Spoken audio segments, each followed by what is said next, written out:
Assalamualaikum warahmatullahi wabarakatuh.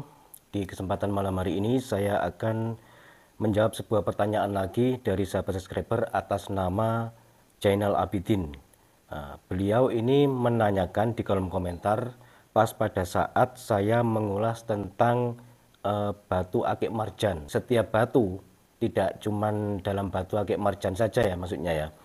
Ini sering saya katakan dulu beberapa bulan yang lalu di video-video saya sebelumnya, bahwasanya kita bisa mencuci batu akik dengan minyak ya. Selain dengan menggunakan air, kita juga bisa mencuci batu akik dengan minyak. Untuk mencuci batu dengan minyak itu seyogyanya sebaiknya pergunakan minyak yang encer, jangan minyak yang mempunyai tekstur kental seperti halnya misik hitam atau kasturi yang kental. Sebaiknya pergunakan minyak yang teksturnya agak sedikit encer teman-teman, dikarenakan kita untuk mencuci selain menggunakan air, kita juga bisa mencucinya menggunakan minyak.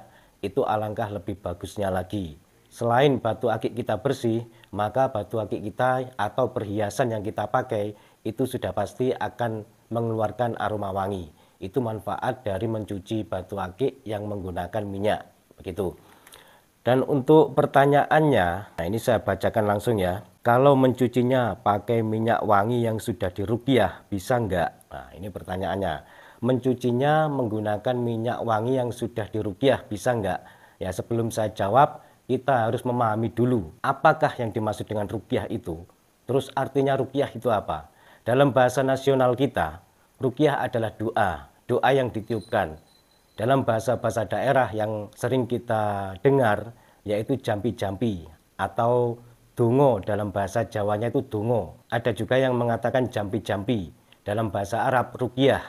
Lebih tepatnya, ruqyah adalah doa yang ditiupkan. Nah, untuk mencuci batu akik dengan menggunakan minyak yang sudah diruqyah, menurut saya ini alangkah lebih baiknya, alangkah lebih bagusnya. Tidak diruqyah pun tidak apa-apa, alangkah lebih bagusnya, alangkah lebih baiknya itu diruqyah. Karena saya sendiri pun setiap menggunakan minyak sebelum saya pergunakan itu saya ruqyah dulu. Yaitu saya meniupkan doa-doa, ya setidaknya minimal baca bismillah dan al-fatihah agar mendapatkan ridho dari Tuhan Yang Maha Kuasa. Udah gitu aja. Jadi sebaiknya kalau kita menggunakan, jangankan menggunakan minyak yang untuk mencuci, kita menggunakan air yang untuk mencuci saja itu alangkah lebih baiknya jikalau kita awali dengan doa dulu. Atau dalam bahasa umum kita afirmasikan doa-doa dari ayat suci Al-Quran bagi yang agamanya muslim, dan bagi yang non-muslim bisa menggunakan doa-doa menurut keyakinan masing-masing. Karena ini yang saya bahas ini yang bersifat alami. Makanya jikalau kita mengawali segala hal apapun, sebaiknya kita harus berdoa dulu atau membuat media-media seperti halnya dalam tema kali ini, yaitu mencuci batu akik dengan menggunakan minyak yang sudah diruqyah. Itu boleh atau tidak? Ya boleh-boleh saja, dan itu sangat baik sekali, karena dalam agama apapun itu sangat dianjurkan sekali mengawali segala sesuatu dengan berdoa.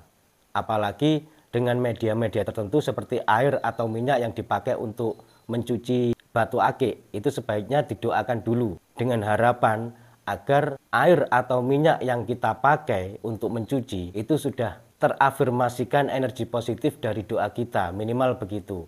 Seperti yang saya katakan tadi, bagi yang beragama muslim setidaknya kita baca bismillah minimal, atau surat Al-Fatihah kita afirmasikan memohon kepada Sang Pencipta agar selalu mendapatkan ridhonya. Intinya begitu. Jadi tidak ada jeleknya dan malah akan menjadikan hal yang positif untuk kita lakukan dalam mencuci batu akik yang akan kita bersihkan tadi. Ya, sekali lagi saya katakan bahwasanya artinya ruqyah itu adalah doa yang ditiupkan, atau dalam bahasa daerah yang sering kita dengar adalah jampi-jampi yang ditiupkan.